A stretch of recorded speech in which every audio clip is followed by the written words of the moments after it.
Ce sol charbonneux pourrait bien regorger d'une ressource énergétique décarbonée et quasi inépuisable. Nous sommes à Pompierre en Lorraine. Des chercheurs du CNRS associés à plusieurs sociétés privées pour les outils technologiques tentent d'en extraire de l'hydrogène naturel, également appelé hydrogène blanc. Beaucoup de pays s'intéressent aujourd'hui à l'hydrogène naturel et à ce potentiel parce que l'hydrogène est un gaz qu'on a un peu oublié. L'hydrogène est présent un peu partout, mais pendant des années, ça a été un gaz qui n'intéressait absolument personne. L'hydrogène blanc, contrairement à ses cousins, l'hydrogène gris, dont la fabrication produit trop de CO2, et l'hydrogène vert, propre mais coûteux parce que produit à partir d'électricité, eh bien l'hydrogène blanc est bon marché et non polluant. On en trouverait dans de nombreuses régions du monde, Europe, Afrique, Océanie, Amérique. Faut-il encore pouvoir l'extraire car il est généralement mélangé à d'autres gaz ou dissous dans l'eau souterraine.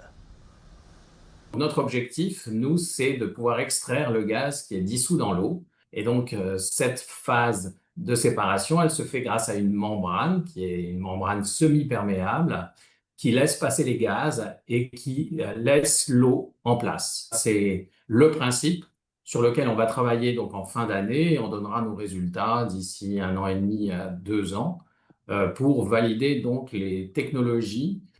Une membrane compliquée à fabriquer quand il s'agit de travailler à plus de 3000 mètres de profondeur avec une pression à une température bien plus élevée qu'en surface. Mais les scientifiques restent très enthousiastes à l'idée de pouvoir exploiter l'hydrogène blanc à échelle commerciale, car il s'agirait d'une énergie renouvelable quasi inépuisable, issue en grande partie d'un processus chimique naturel appelé la serpentinisation.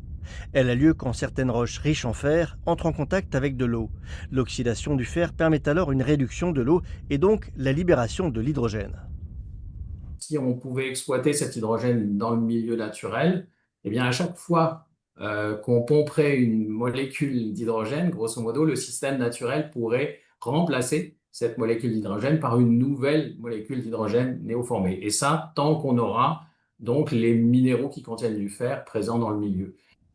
L'hydrogène blanc se formerait en quelques années contre plusieurs centaines de millions d'années pour le pétrole. Et son coût de revient serait jusqu'à 8 fois inférieur à celui de l'hydrogène vert, une énergie idéale pour décarboner massivement notre planète.